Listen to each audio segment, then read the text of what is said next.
Hi, my name is Mike Mitchell, and I'm a Truth at Work member in the Phoenix, Arizona area.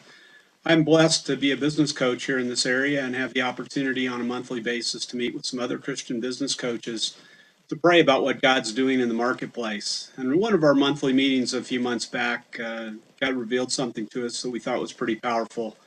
And we just wanted to take a few minutes to share it with you.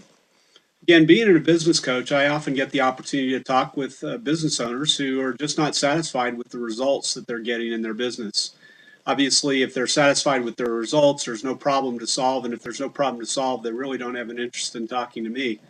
But in general, I find that, healthy things grow. And so most businesses are trying to do something and pursuing a result that's different from what they're currently getting. Well, as I was thinking about results and what does that look like, it seemed like there was a pretty clear process on how that happens. Results ultimately come from actions, right? We act, and when we do actions, we get results that come from those particular things. Well, where do those actions come from? Actions come from our ability to make decisions. We make a decision in order to act. Without a decision, there is no action at all. Where do the decisions come from? Those decisions come from discernment, where we take in information and we make what we perceive to be wise decisions about where we're going to go. And that, of course, comes from the wisdom that we've collected over the years. And where does wisdom come from? Well, ultimately, that wisdom is founded in knowledge.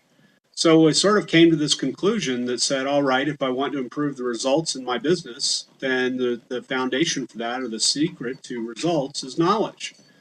Well, as I was sitting there contemplating that, I realized, wait a minute, there's a lot of great people who are very, very knowledgeable, but yet don't seem to get the results that they're expecting in their business. And given that, I thought, what's missing? Something must be wrong. This model is incomplete. Otherwise, people who have the knowledge would be successful at achieving their desired results. But it occurred to me that what's missing in this equation is God. So God sort of gave me one little word that sort of reoriented what this thing looked like. And that little word was His. The reality is, it's about His results and trying to get what He has in mind for our business, not what we in our flesh come up with. And when we put that little word at the top of this pyramid, all of a sudden, this pyramid looks the same, but the complexion of it changes significantly. Because from His results, the next thing that we recognize in this, is that we have to have obedient actions. If we want His results, we have to have obedient actions, actions that are obedient to what He's asked us to do. Well, for us to have obedient actions, that requires faithful decisions on our part. We all know that if we're hearing the call of the Lord, then ultimately it's going to require a step of faith. And so we have to step out in faithful decisions in order to act obediently. Where do those faithful decisions come from? They come from accurate discernment that's not clouded by what's going on in the world. It's not clouded by the judgment that the world is trying to throw on top of us.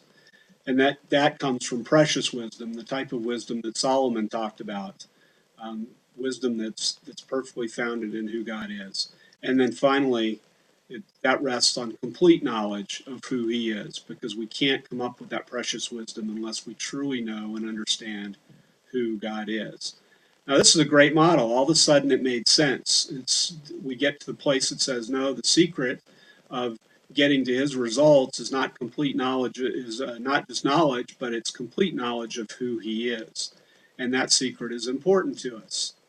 But all of a sudden, I realized, wait a minute, there's some other levels to this. We can't stop there. In order to have complete knowledge of who He is, we need genuine intimacy with Him. That's required to get that knowledge.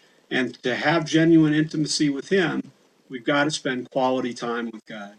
So now I've got a completely new model here. In order to get His results, we need to invest quality time with God. So the secret to the results is no longer knowledge, but quality time with God. If we take this from the bottom up and look at it a little differently, quality time with God, absent that, we have no relationship. Without the relationship, there is no genuine intimacy with Him. Therefore, we have no foundation of love. Without that foundation of love, there's no complete knowledge of who He is. And without that, we have limited understanding. With limited understanding, precious wisdom does not exist, and we get flawed thought processes. Through those flawed thought processes, we can't have accurate discernment. Therefore, we have poor plans. And with those poor plans, we can't make faithful decisions, leading us to ambiguity. And in the situation where we have ambiguity, we can't exert obedient actions. And because of that, we have ineffective activity. With ineffective activity, instead of seeing his results, what we do get is discontent. So, no relationship, no foundation of love, limited understanding, flawed thought processes, poor plans, ambiguity, inactive activity, ineffective activity, and discontent. This is the pyramid that comes out when we don't start with quality time with God. Whereas the alternative is quality time with God, genuine intimacy leads to complete knowledge, which gives us precious wisdom, accurate discernment, faithful decisions, the ability to make obedient actions, to take obedient actions, which gets us to his results. So, as we can see, this model clearly shows that we've got a new way of thinking about how we approach our business and what we do. So, if you want to see improved results in your business, instead of launching off to take that 3-day course on how to improve your internet marketing skills, you might want to contemplate sitting down with your Bible and a journal and some quality time with him and just asking, okay, Lord, what result do you have in mind for me today? And you'd be amazed at what may come out of that process. Thanks for your time and the opportunity to share this with you.